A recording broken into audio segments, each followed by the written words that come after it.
do Senhor. Quantos precisam de Deus? Quantos precisam da palavra revelada de Deus? Ele é fiel, Ele nos guarda. E eu creio hoje Ele vai se revelar a nós. Amém? Você crê nisso? Queria te convidar a fazer uma declaração de fé. Estenda suas mãos para o céu, em sinal de rendição total a Jesus, e declare assim: Senhor Jesus, eu marquei um encontro contigo esta manhã. Senhor Jesus, eu abro meu coração para receber tudo aquilo que o Senhor tem para a minha vida. Eu te dou liberdade para falar comigo agora, em nome de Jesus. Amém, amém. Louvado seja o nome do Senhor. Pode sentar, querido. Que privilégio podemos estar na casa de Deus, procurando ao Senhor e estudando a palavra dele. Hoje eu queria compartilhar com vocês o texto da palavra de Deus que se encontra em Gênesis, no capítulo 6, versículo 9 a 14. Gênesis, capítulo 6, versículo 9 a 14. Diz assim a palavra do Senhor: essa é a história da família de Noé. Noé era homem justo, íntegro, entre o povo da sua época. Ele andava com Deus. Noé gerou 3 filhos, Sem, Cã e Jafé. Ora, a terra estava corrompida aos olhos de Deus e cheia de violência. Ao ver como a terra se corrompera, pois toda a humanidade havia corrompido a sua conduta, Deus disse a Noé: darei fim a todos os seres humanos, porque a terra encheu-se de violência por causa deles. Eu os destruirei juntamente com a terra. Você, porém, fará uma arca de madeira de cipreste, dividida em compartimentos e revista de piche por dentro e por fora. O que me chamou a atenção aqui, enquanto estava lendo esse texto da palavra de Deus, é que a iniquidade havia se espalhado na terra. E ela havia alcançado todos os níveis da sociedade e se manifestava de formas distintas.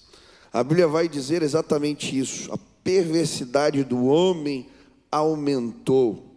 O versículo 5 e 6 dizem assim: toda a inclinação dos pensamentos do seu coração era sempre e somente para o mal.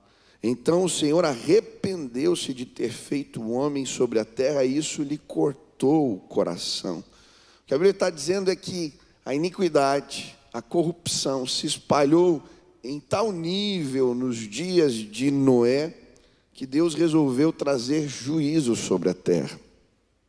E por isso ele diz: darei fim aos seres humanos, porque a terra se encheu de violência. A iniquidade havia se espalhado nos dias de Noé sobre a terra. E sabe, eu creio que nós estamos vivendo tempos e dias onde a iniquidade, a corrupção, a violência aumentaram, se espalharam sobre a terra de todas as formas. Eu estava lendo uma pesquisa sobre as crianças que nesses dias de pandemia se tornaram vítimas de pais agressores durante o isolamento. E os números são alarmantes. O pastor Nassif esteve aqui na semana passada e ele falou que a sua filha trabalha numa enfermaria nos Estados Unidos, e ela testemunhando que naquela semana uma criança tinha morrido porque o pai arremessou o neném, a criança, contra a parede. Coisas absurdas. Eu não sei você, mas quando eu vejo as notícias, os jornais, uma indignação toma conta. Às vezes eu fico bravo, às vezes a minha mulher fala que você está resmungando, aí eu estou vendo notícia. É impressionante. O mal se alastrou de todas as formas. Eu lembro, alguns meses atrás, quando houve a legalização do aborto na Argentina, eu fiquei impressionado com as imagens. Eram muitas mulheres, milhares de mulheres nas ruas. E quando saiu a notícia, elas pulavam e comemoravam como se fosse uma final de Copa do Mundo. Eu fiquei alarmado. O que está acontecendo? Que dias são esses? O que estamos vivendo? A banalização da família, do sexo. Estava com uma jovem que voltou de uma reunião da Uni, em Brasília, ela falando, pastor, eu fiquei chocado. Durante dias foi promiscuidade sexual. Os meus amigos, eles não são, eles chamam pansexuais. Eram orgias de todo tipo, droga solta. Durante dias, e tudo isso sendo patrocinado pela gente, pior de tudo. Um absurdo que acontece, nós vivemos tempos difíceis. Mas o que me chama a atenção também, é que na palavra de Deus, quando a corrupção aumentou, a violência aumentou, a Bíblia diz que mesmo assim, Deus se manifesta trazendo um plano para salvar. E aí o versículo 14 diz, você porém fará uma arca de madeira de cipestre, dividida em compartimentos e revista de piche por dentro e por fora.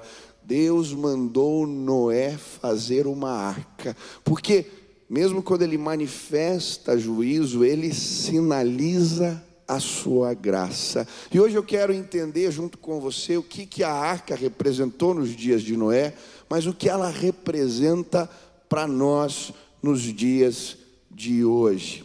A primeira lição que eu aprendo com esta imagem viva que representa a arca é um convite ao arrependimento. A arca representava isso. Eu acho interessante quando a Bíblia nos fala sobre os números que envolvem a arca. No versículo 15 ele diz, faça com 135 metros de comprimento, 22 metros e meio de largura e 13 metros e meio de altura. Você pode imaginar alguém construindo uma embarcação no meio de um deserto, do tamanho de um prédio, 135 metros por 23 por 13 de altura, era imensa a embarcação. No meio de um deserto, você pode imaginar o impacto disso? A Bíblia não nos fala quanto tempo Noé levou para terminar a construção da arca, mas pelas dimensões, eu acredito que ele levou muitos anos. Foram longos e árduos anos de trabalho. Eu consigo imaginar as pessoas chegando e perguntando, o que você está fazendo? O que é isso? Que negócio é esse? Que embarcação é essa?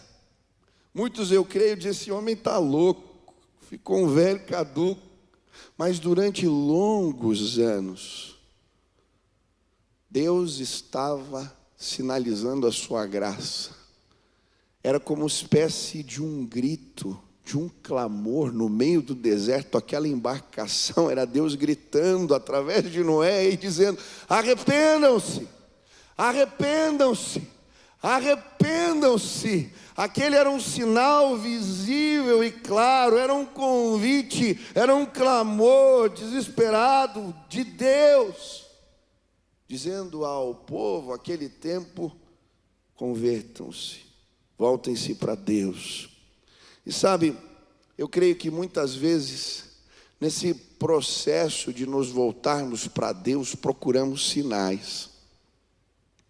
Eu lembro de uma senhora que eu atendi e acompanhei ela durante um tempo, e ela começou a vir na igreja, mas ela era oriunda de outra religião.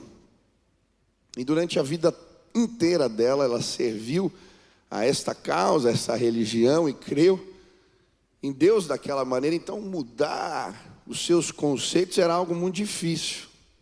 E eu lembro que logo no começo dos atendimentos ela falava para mim, quando a gente conversava, eu quero um sinal de Deus, para eu entender que isso é a verdade.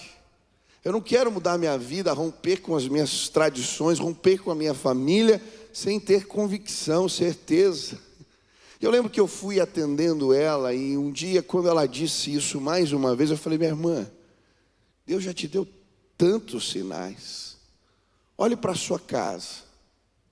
Todos os seus filhos se converteram. Um deles, inclusive, é pastor hoje. E você disse para mim que a vida deles foi completamente transformada. A senhora também me disse que Deus te deu sonhos. E nesses sonhos, Jesus aparecia para você fazendo o sinal da cruz e te convidando para um novo caminho. Você ouviu a palavra e muitas vezes, quando ela foi lida nos cultos, você me disse que era como se você já conhecesse as histórias e Deus estivesse falando com você. Todos os dias a senhora acorda para falar com Deus e diz que de alguma maneira sente a presença de Deus quando ora e pega a Bíblia. Deus está sinalizando e já sinalizou de forma clara a sua vontade. E sabe, muitas vezes nós queremos algo a mais que não vai acontecer. Foi assim nos tempos de Jesus. A Bíblia vai dizer que Jesus, em Mateus 16, é confrontado pelos fariseus e saduceus, que o põem à prova, pedindo que ele mostrasse um sinal no céu. E olha o que ele responde: quando a tarde vem, vocês dizem, vai fazer bom tempo, porque o céu está vermelho, é de manhã. Hoje haverá tempestade, porque o céu está vermelho e nublado. Vocês sabem interpretar o aspecto do céu, mas não sabem interpretar os sinais dos tempos. Uma geração perversa e adúltera pede um sinal miraculoso, mas nenhum sinal lhe será dado, a não ser o sinal de Jonas. Então Jesus os deixou e retirou-se. Jesus estava fazendo milagres diante deles. Eles estavam vendo sinais e mesmo assim não entendiam o clamor, o chamado de Deus ao arrependimento.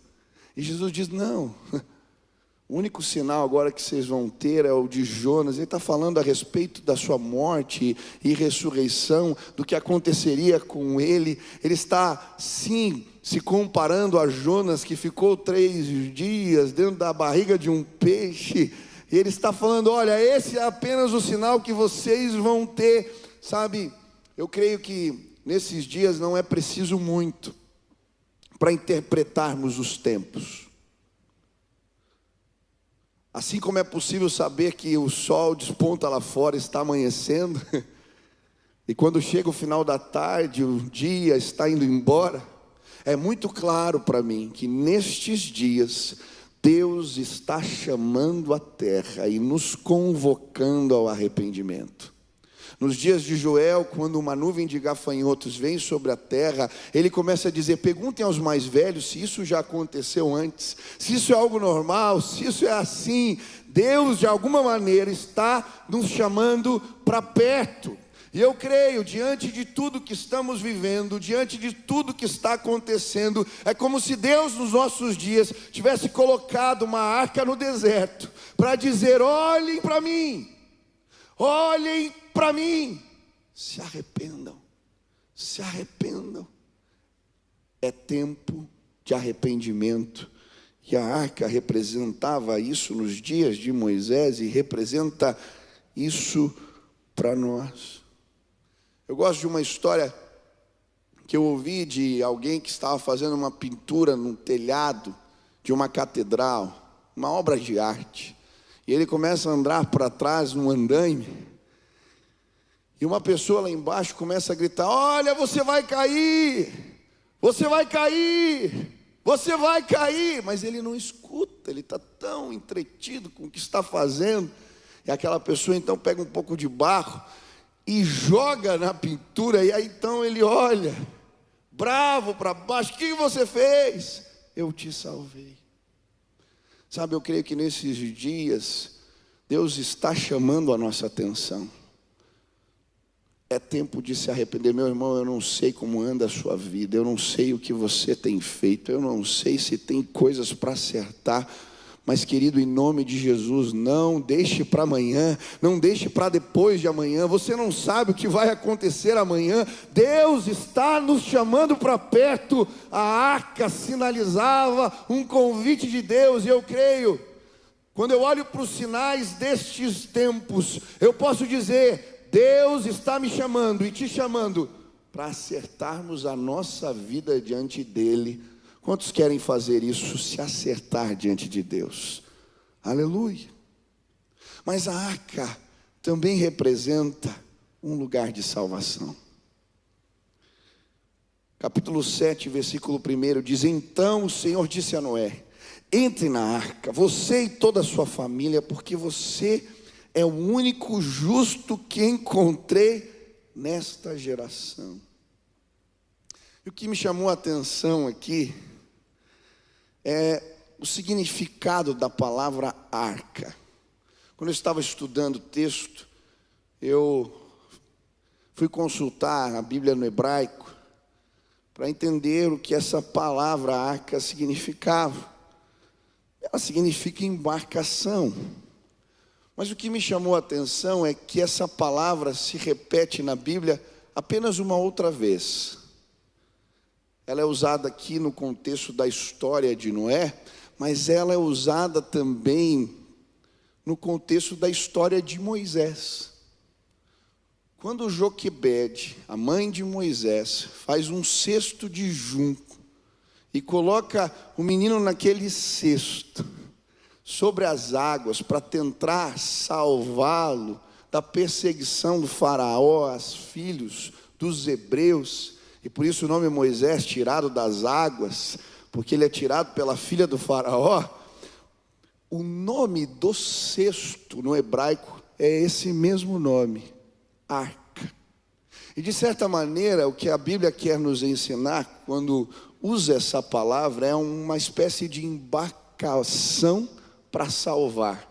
Quando estava estudando, eu falei: puxa, é um bote salva-vidas dos tempos antigos. É esse o significado. Uma embarcação que traz salvação. Eu quero te dizer, em nome de Jesus, eu creio, neste tempo, onde a corrupção aumentou, a violência aumentou e o juízo de Deus tem vindo sobre a terra de diferentes formas, a arca do Senhor, o bote salva-vidas, Ele já enviou e Ele vai chegar na sua vida, entre os seus, em nome de Jesus. É isso que a arca representa, salvação. E quando eu estava lendo esse texto, a palavra de Deus veio muito clara ao meu coração, Deus dizendo: eu vou manifestar salvação de três formas. E hoje eu vim dizer primeiro que Deus quer salvar você. Deus quer salvar você. Você é o alvo do cuidado de Deus.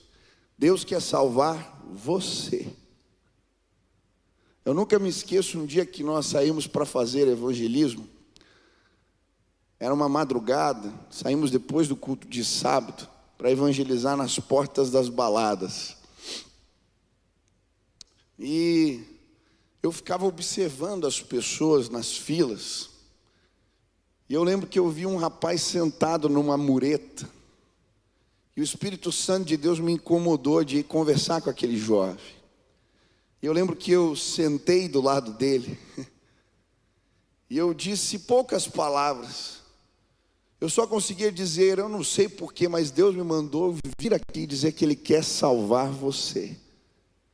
E eu dizia: olha, eu não sei porquê, mas Deus me mandou vir aqui dizer que Ele quer salvar você. E aquele jovem, ele foi baixando a cabeça, e de repente ele começou a chorar. Eu só dizia: Ele quer salvar você.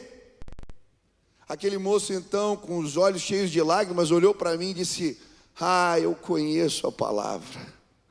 Eu não sei o que eu estou fazendo aqui. Sabe, naquela madrugada Deus mandou um bote salva-vidas para tirar aquele jovem daquele lugar. Eu lembro também do dia que eu fui convidado para pregar num presídio para jovens infratores.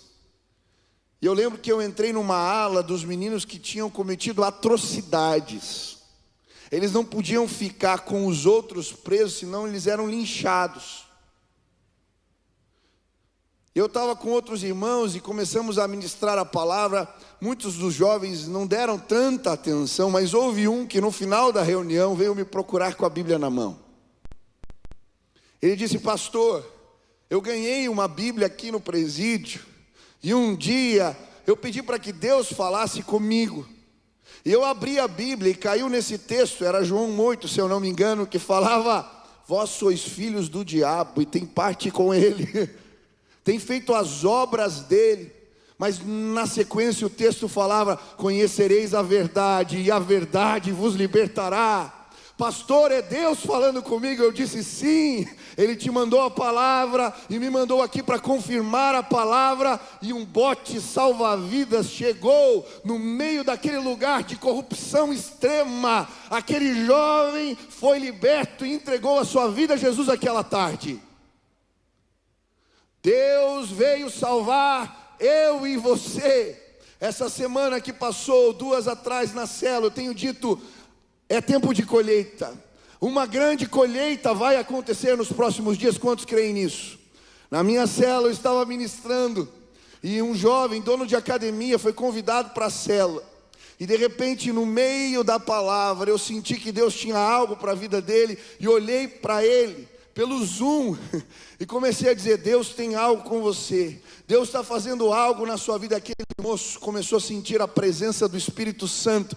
Do outro lado da tela, do lado da sua esposa, ele começa a chorar, e chorar muito, porque naquele momento o bote salva-vidas de Deus chegou na sua casa e ele nasceu de novo. Eu quero te apresentar um Deus que é justo. Por isso Ele julga a terra, Ele julga o mal, mas Ele é misericordioso. E hoje, se você abrir o seu coração para Ele, se arrepender dos seus pecados e entender que existe um plano de salvação através da pessoa de Cristo, a arca, o bote salva-vidas de Deus, vai te trazer das trevas para a maravilhosa luz. Deus quer salvar você, mas Deus quer salvar a sua casa. Noé entra na barca, mas a Bíblia diz que ele entra com toda a família. Eu quero dizer em nome de Jesus, o que Deus colocou no meu coração: é tempo de levar os seus para dentro do barco. Por favor, prestem atenção. Essa palavra é urgente. Eu vou orar hoje por você, e Deus vai te autorizar, porque você vai chamar os seus, e eles vão entrar no barco, e salvação vai chegar na sua casa em nome de Jesus. Quantos tem pessoas aqui, na sua família, na sua casa, que estão longe dos caminhos de Deus, ou que não conhecem Jesus? Levante as mãos.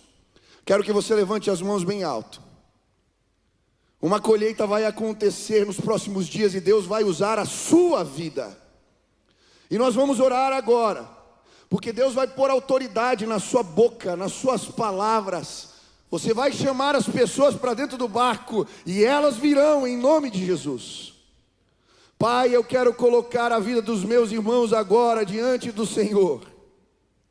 Estamos num tempo onde os sinais de Deus têm revelado a nós que é tempo de salvação.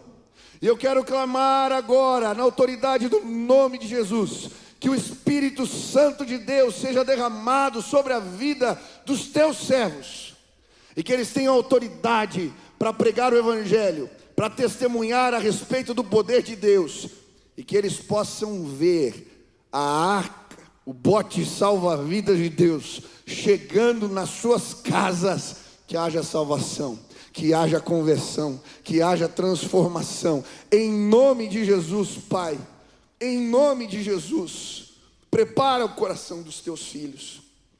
Nós não sabemos o que vai acontecer com os nossos amanhã, por isso eu quero pedir: prepara o coração.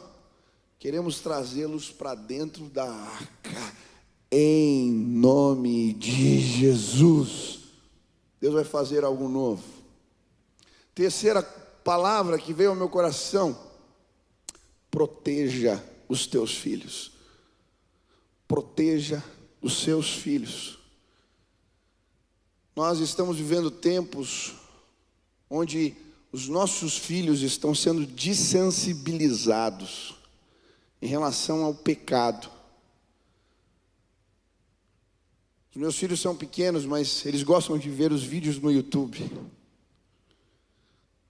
E vira e mexe não é o que eles estão assistindo. Às vezes é um desenho. Mas existem propagandas, existem signos, existem depoimentos, testemunhos, práticas que estão sendo colocadas diante deles constantemente para os dessensibilizar. É muito interessante em relação às coisas relativas ao sexo. Eu trabalho com jovens. Para mim é muito claro, há uma linha que divide gerações. Uma geração onde determinadas práticas geram repulsa e uma geração onde eles foram dessensibilizados.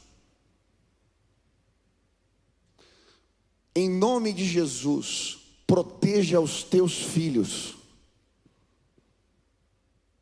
O que eles assistem, aonde eles estudam, o que eles fazem. Olha, uma das coisas que eu dou graças a Deus foi por ter levado os meus filhos para uma escola cristã. Todos os dias a gente ia para uma boa escola, na cidade de Curitiba, mas eles iam chorando. Hoje, quando eu volto para buscar ou levo eles, o melhor do dia é a escola. Eles voltam cantando músicas da Bíblia, falando dos versículos, das histórias, dos valores, e o meu coração se encheu de alegria. Sabe o que eu estou fazendo de alguma maneira? Tentando colocar meu filho, minha filha dentro da arca. Eu não tenho como protegê-los totalmente, a não ser confiando em Deus e dedicando a eles ao Senhor, mas enquanto eu posso, eu quero pôr a minha família e os meus dentro da arca.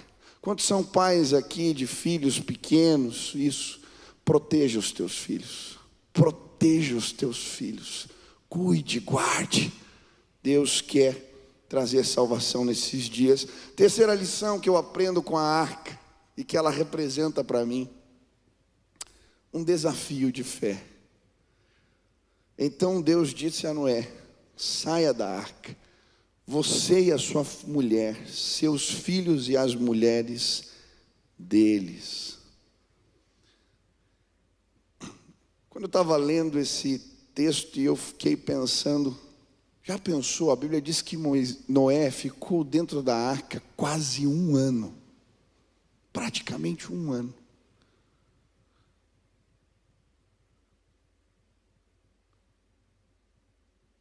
É muito tempo. Muito tempo. Sair, começar de novo, abandonar o lugar que representava segurança, era um desafio de fé. É por isso que ele manda um passarinho, depois manda outro. Ele queria ver se ia pisar em terra firme. Mas não apenas a insegurança do que estava por vir, porque eu creio que o isolamento dentro da arca, depois de tanto tempo, também incomodava ele e os seus. Mas era uma mudança radical de vida.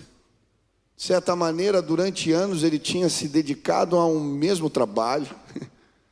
A vida dele girava em torno daquela arca e agora, quando as portas se abrissem, o novo estava diante dele.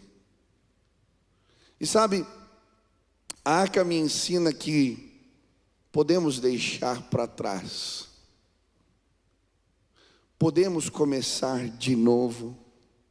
A arca me ensina que Deus, Ele coloca diante de nós um futuro melhor, mas nós temos que ter coragem de abandonar a arca.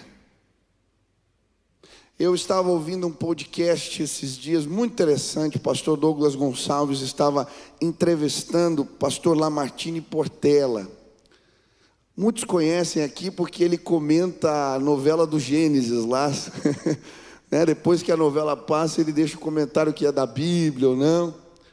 E eu achei muito interessante. Ele já é um senhor, muitos anos de ministério, pastor da Igreja Batista Palavra Viva, esse era o nome da igreja até então. E ele disse: olha, em 2019, eu estava orando e Deus me mandou abandonar a arca.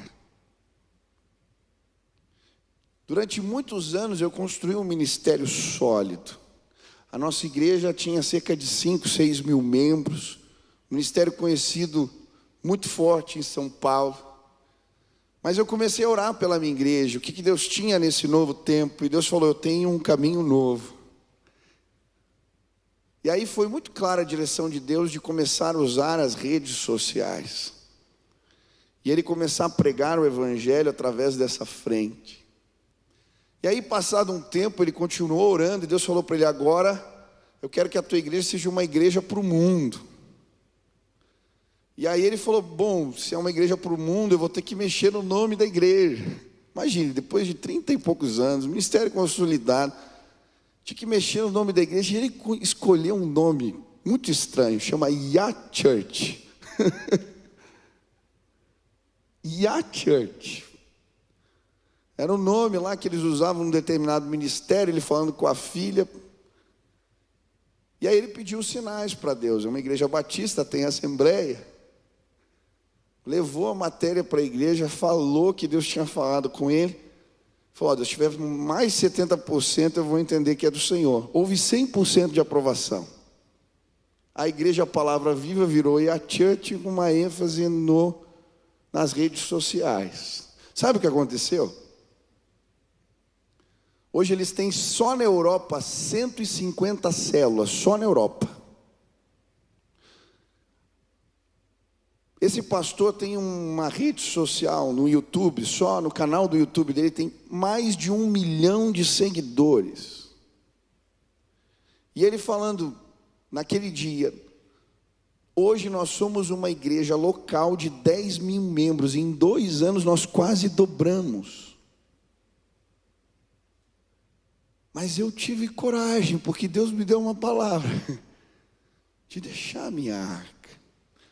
Eu não estou aqui dizendo que essa estratégia vai funcionar para todos, porque Deus tem caminhos diferentes e formas diferentes. Eu não acredito que se todo mundo quiser mudar o nome para Yatia, vai dar certo. Mas eu estou dizendo que muitas vezes Deus coloca diante de nós o novo. E para vivermos um futuro melhor, nós temos que deixar para trás a nossa arca, aquilo que representa segurança para nós. Eu não sei qual é a tua arca. Talvez nesses dias, frentes novas surgiram, trabalhos novos surgiram. Deus está te empurrando para caminhos novos. E deixa eu te dizer algo, preste atenção. Deus tem um futuro melhor para você. Creia. Pode mandar os passarinhos buscar os sinais da terra, mas obedeça aquilo que Ele te mandar, e a bênção do Senhor vai chegar sobre a sua vida e seu ministério. Por fim, quero terminar aqui. A arca representa um sinal do temor do Senhor. Eu acho interessante, no versículo 4, a Bíblia diz assim: no 17º dia do 7º mês, a arca pousou nas montanhas de Ararat. Eu achei impressionante esta imagem. Uma arca do tamanho de um prédio, agora não estava no deserto, ela estava em cima de uma montanha. E olhando para esse quadro que a Bíblia nos apresenta, o Senhor falou comigo: olha que interessante,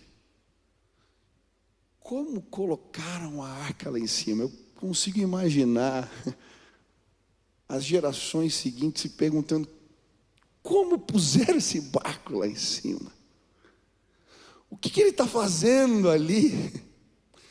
De certa maneira, uma arca em cima da montanha era um sinal para as próximas gerações aprenderem o temor do Senhor. Sabe, notícia velha a gente esquece rápido. Às vezes acontecem absurdos e eu vejo políticos no poder que fizeram coisas absurdas e a gente esquece. É muito interessante. Coisas acontecem na nossa vida e a gente esquece, a gente segue. Mas eu creio que nos nossos dias Deus quer nos lembrar. Ele vai deixar de alguma maneira arcas em cima das montanhas. Nós não podemos esquecer do que aconteceu neste tempo, para que o temor do Senhor não se perca entre os nossos. Eu creio, nesses dias Deus quer restaurar o temor dele, no meio do seu povo, da sua igreja, mas em toda a terra. E por isso, eu não sei o que Deus falou contigo hoje, mas a palavra de Deus foi simples e clara. Se acerte com Deus, se arrependa. Talvez o Espírito Santo falou para você: ei, eu já te salvei, eu já te busquei, mas vai buscar os seus e coloca eles dentro da arca. Talvez o Espírito de Deus te disse: eu tenho desafios novos. Um tempo novo chegou, abandona a tua arca. Mas lembra, enquanto você caminha construindo o novo, lembra da arca que ficou em cima da montanha, porque o temor do Senhor é o princípio da sabedoria de Deus para as nossas vidas. Eu não sei o que Deus falou com você, mas enquanto a música toca, eu queria orar por você agora. E eu queria pedir que de diferentes formas o poder de Deus se manifestasse entre nós. Eu creio, hoje vai haver conserto. Você olhou para a arca no deserto, viu o sinal de Deus e dizia: eu preciso me arrumar. O poder de Deus vai cair sobre nós hoje. O Evangelho é o poder de Deus para transformar todo aquele que crê. Pastor, mas eu não tenho jeito. Tem jeito sim. Lembro do jovem que falou para mim: para de gastar vela boa com defunto ruim. Eu dei um abraço nele no meio de um culto. Esse jovem, eu lembro alguns anos atrás, eu fui numa outra igreja e encontrei ele lá servindo a ceia, era diácono da igreja. Tem jeito, Deus muda, Deus resolve. Talvez Deus colocou alguém da sua família hoje no seu coração. Eu não sei, um desafio novo, eu não sei o que Ele te disse. Hoje eu queria orar por você. Eu creio, a bênção de Deus vai chegar.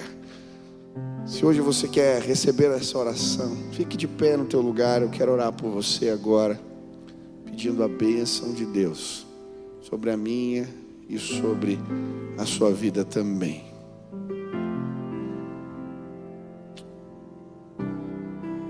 Feche seus olhos. Pai, todos nós temos coisas para arrumar na nossa vida, arestas que precisam de conserto, quartos desarrumados. Mas eu quero pedir agora, Pai, que um senso de urgência tome conta dos nossos corações. Nós queremos consertar.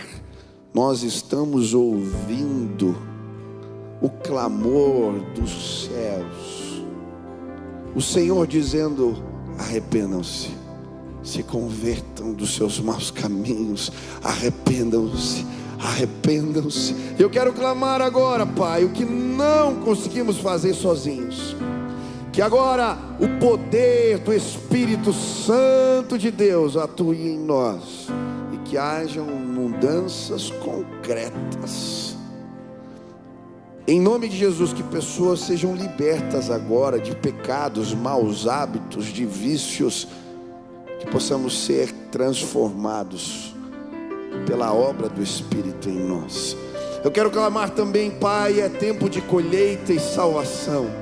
Eu quero pedir que em nome de Jesus, o Senhor nos ajude a entender este tempo e a levar os nossos para dentro da arca, sinalizarmos a tua graça. Eu quero pedir que nesta semana o Senhor use os teus servos de maneira especial, que eles possam voltar para a tua casa, trazendo os seus, Pai, e celebrando a glória manifesta de Deus.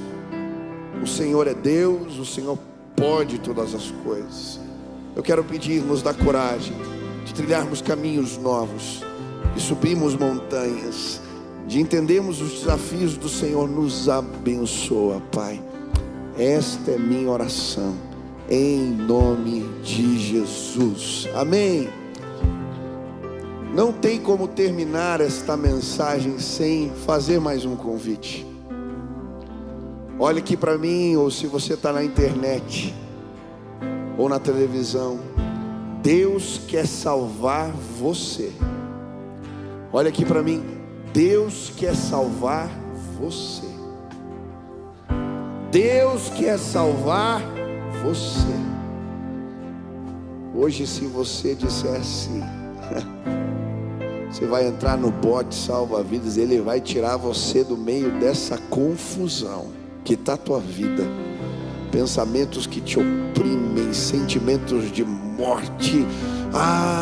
Hoje Ele vai buscar você. Se o Espírito Santo falou contigo, eu lembro do dia que eu tomei essa decisão. Eu entrei nessa barca e a minha vida foi transformada.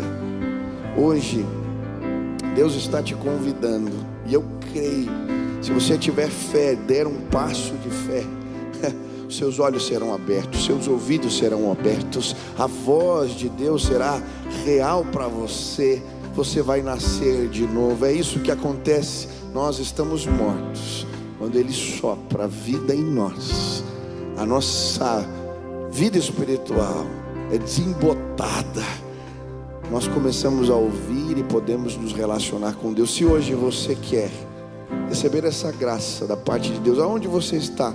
Se tem alguém aqui, levanta sua mão bem alta, eu quero orar por você.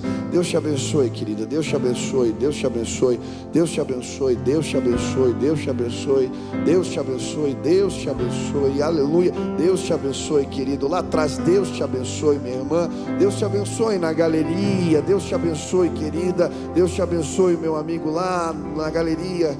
Deus te abençoe, querida. Aleluia. Feche teus olhos. Você que tomou essa decisão hoje, repita assim comigo: Senhor Jesus,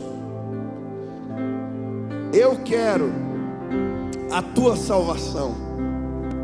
Senhor Jesus, me livra do mal. Que a tua presença, que o teu poder se manifestem na minha vida. Eu quero, Jesus, eu quero a palavra de Deus. Eu quero seguir a Jesus. Eu quero conhecer a Deus. Que o teu amor, que a tua presença possam guiar os meus passos, em nome de Jesus. Pai, sela agora com o teu Espírito a vida dos teus servos. Põe a tua marca, que eles não sejam mais os mesmos. Que eles saiam daqui hoje libertos, transformados, salvos. Que o Espírito de Deus testifique no coração deles que eles são salvos. Que não haja mais dúvida. Faz assim, Pai, essa é a nossa oração, em nome de Jesus, amém. Vamos adorar a Deus.